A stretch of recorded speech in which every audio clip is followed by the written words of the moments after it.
శాంతి కదా కుమారా కుమారా కుమారా ఏమిటి నాయనా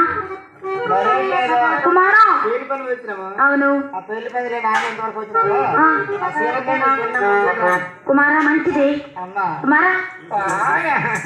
కుమారా పాలు తాగుతున్నాయినా మాకు ఇప్పుడు టీ లేదంటే పాలు కుమారా అది కూడా తెల్లవారితే కొట్టు తీస్తారు కదా కొట్టు కుమారా ఒకసారి ఇలా చూపిస్తారు కొట్టు మూసుకొని చూడు నేను ఎత్తుకుని నేను చచ్చిపోతాను కుమారా నేను తక్కువ కదా కుమారా ఇప్పుడు తల్లిదండ్రులు పిల్లడు ఎక్కువ అయిపోయాడు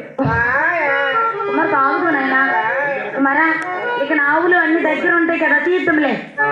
కుమారా నాయన కుమారా నముద్రనాథ నముద్రనాథ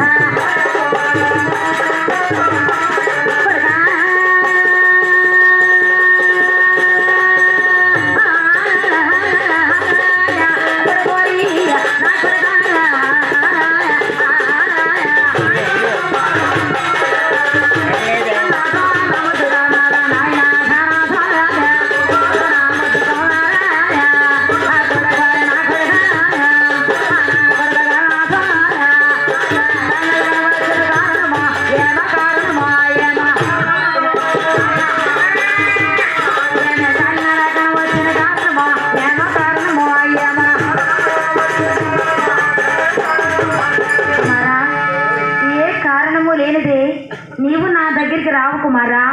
అలాంటిది నా దగ్గరికి నీవు వచ్చావంటే కారణం ఉండే ఉంటది కుమారా చెప్పమంటవా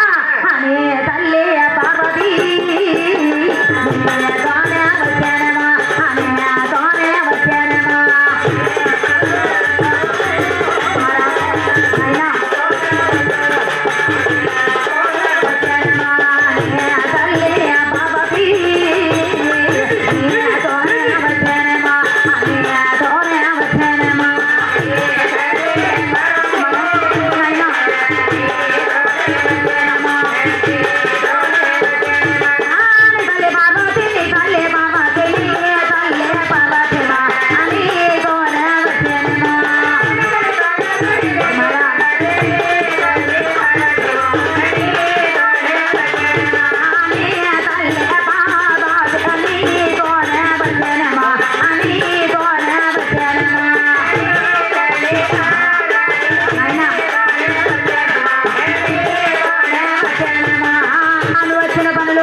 గొప్పింటి బిడ్డే కదా ఈ నీచు కులం ఎందుకు పడుతుంది కదా మీ అమ్మగారి పెద్ద బిడ్డ కదా అహంకారంతో రాలిపోయింది కదా మీ లోకానికి సృష్టికర్త అన్నారు కదా పుట్టించుకో మరి గంగని కుమారా మరి గంగని సృష్టించుకోమను మీ అమ్మని అహంకారంలో వచ్చింది కదా కుమారా ఎవరికున్న హద్దులు వాళ్ళకుంటాయి ఎవరికున్న శక్తులు వాళ్ళకుంటాయి కదా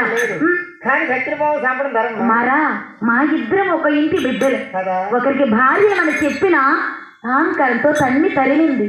కదా కదా తరిమిన తర్వాత నీ కాళ్ళకి వచ్చింది కుమారా సరే నాయనా నీతో చెప్పాను కానీ అక్క అనలేదు కదా నీకు నేను చెప్తున్నాను కుమారా సరేనైనా నీవు మంచి తొందరగా తీసుకుని రమ్ము వెళ్ళు నా కొట్టించింది అమ్మ చెల్లెలా చెల్లి